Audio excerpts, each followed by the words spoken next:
É claro que se eu chegar para o povo falar o seguinte, olha, você trabalha 6 dias, descansa 1. A proposta é você trabalhar 4 dias e descansar 3 e ganhar a mesma coisa. É claro que o povo vai falar, eu quero, que maravilha, tá lindo e maravilhoso. Por isso que tá essa polêmica toda na internet. Mas qual é o custo disso? A gente está falando, né, o preço dessa redução na jornada.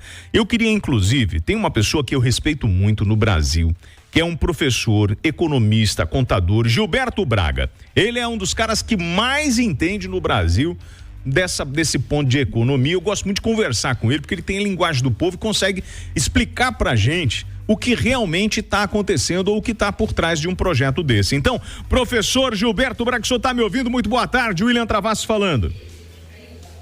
Boa tarde, William. É um prazer imenso voltar a conversar com você e com esses diretos ouvintes da Rádio Itatiaia. Professor, o senhor consegue dizer para a gente qual é o custo disso para a sociedade brasileira quando você propõe essa redução na carga de trabalho do brasileiro?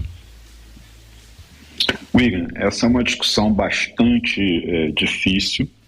A gente pode dizer, antes de falar do custo propriamente dito, é importante a gente contextualizar um pouco para o ouvinte. A Constituição ela garante hoje uma jornada de 44 horas semanais, cuja a jornada diária não ultrapasse a 8 horas, e aí não computa eventual intervalo garantido para refeição, né? E o direito a um dia de descanso semanal, e esse um dia preferencialmente, mas não obrigatoriamente, aos domingos. Tá? Então, o que a gente está propondo agora com essa emenda, que aliás hoje pela manhã conseguiu o número de assinaturas necessárias, portanto vai tramitar uma emenda à Constituição, a jornada de trabalho cairia de 44 para 36 horas semanais. O que isso significa? 8 horas a menos, ou dentro da concepção mais fácil de a gente debater, um dia a menos de trabalho por semana. Então, olhando do ponto de vista meramente matemático, isso representa uma redução de 18% nas horas trabalhadas. Em determinadas atividades, indo para a resposta do custo, William, isso representaria que você vai ter que repor 18% de mão de obra de produção. Então, significa aumento de custo e aumento direto que acaba sendo repassado ao consumidor pelo fato de você ter que contratar mais mão de obra, pagar mais custos sociais, trabalhistas e tudo que é inerente à contratação do trabalhador, 13º, férias, etc. Porém, existe uma discussão bastante forte de que você tendo menos horas empenhadas na jornada de trabalho regular, você tem um trabalhador teoricamente mais bem preparado, com a sua saúde mental preservada, sem as doenças modernas que recentemente foram até incorporadas pela previdência social, ligadas ao equilíbrio emocional, ao burnout e outras questões dessa natureza. Então, existe uma teoria contrária a isso, de que, embora isso possa representar um aumento de custo direto, por outro lado, representaria um aumento da produtividade do trabalho em várias atividades. Então, é essa discussão inicial que a gente tem, William. Bom, professor, quando a gente olha para a economia brasileira, a gente não pode descartar a importância do serviço, do comércio, né, no somatório de tudo aquilo que a gente tem, né, no trato da economia. O senhor que também é contador, é muito comum o empregado falar assim, meu patrão tá com dinheiro, né? Isso ele consegue pagar. A realidade do empresário brasileiro hoje, ela é uma realidade difícil em função da carga tributária, de tudo aquilo que ele paga para além do salário do trabalhador? Com certeza, né? Quem empreende hoje, quem contrata mão de obra, quem abre o seu próprio negócio, sabe da dificuldade. A carga tributária no Brasil ela é altíssima, uma das maiores do mundo. Entre os países chamados em desenvolvimento com o qual nós diretamente competimos no cenário internacional, a nossa carga é muito mais elevada. Exemplo é que a China está aí entrando com produtos baratinhos no mercado mundial, inclusive pegando uma fatia do mercado brasileiro. Em algumas áreas a gente só encontra produto chinês, por exemplo, no vestuário, na parte de tecnologia.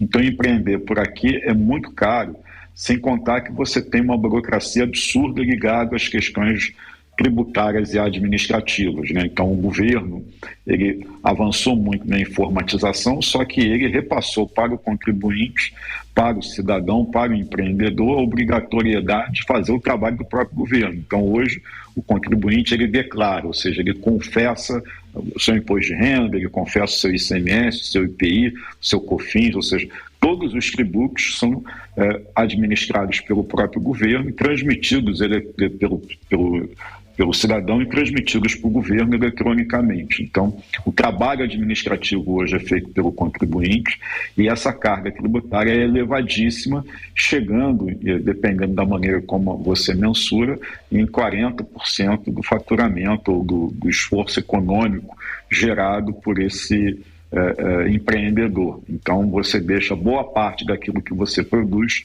para o Estado e existe uma sensação de ineficiência do serviço público, ou seja, o cidadão não recebe em qualidade de serviços tudo aquilo que ele contribui e que ele deveria receber até pela própria definição da Constituição, em saúde, segurança, saneamento, moradia e etc. Bom, o senhor fala num custo de em torno de 40%, né, que esse empresário tem, né, de toda essa parte de impostos, né, dos encargos trabalhistas.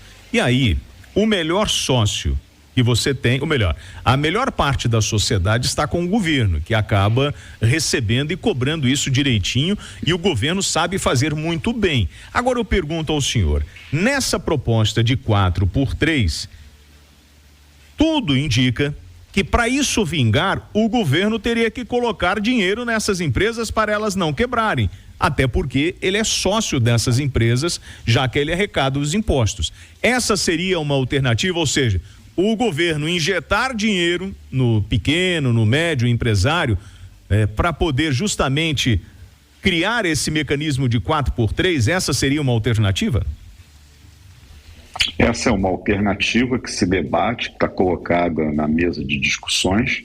Entretanto, as fontes do governo já disseram que eles não cogitam fazer isso. Portanto, nessa tramitação da PEC, o governo pretende ficar quieto, ou seja, não quer tomar partido. Houve ontem uma manifestação do vice-presidente Geraldo Alckmin favorável à PEC, mas a área econômica do governo, por outro lado, é contrária. Então, a gente tem, aparentemente, uma divisão de opiniões dentro do próprio governo. O fato é que é incontestável que essa é uma discussão que está ganhando corpo internacionalmente, não apenas no Brasil, e ela vem muito embalada pelas mudanças comportamentais dos trabalhadores, sobretudo aquelas havidas após a pandemia, em que muitas atividades experimentaram o trabalho remoto, o trabalho em home office, não a prestação de serviço direto à comunidade, sim, mas em muitas atividades permanecem até hoje com esse trabalho à distância.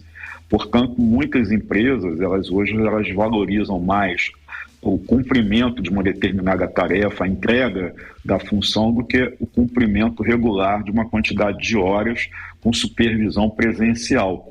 Porque o home office mostrou que em algumas atividades isso é bastante possível. Então, talvez a gente trabalhe para um modelo híbrido também de jornada de trabalho, em que em alguns setores econômicos isso possa ser implementado com uma melhor, digamos assim, proveito, e em outros, sobretudo aquelas de prestação de serviço direto à população, de comércio, supermercados, postos de gasolina, bares e restaurantes, a gente tem uma dificuldade maior nessa discussão e ele talvez não seja implantado num primeiro momento na possibilidade de aprovação. Bom, nós conversamos com o professor economista, contador Gilberto Braga. Professor, como é que a turma acha o senhor na internet aí? O seu Instagram, professor?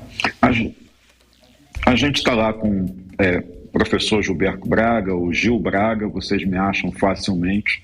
E só tenho eu, além do autor de novelas. Ô, professor, obrigado mais uma vez por esse bate-papo, que Deus abençoe o senhor. Forte abraço, tá bom, meu amigo?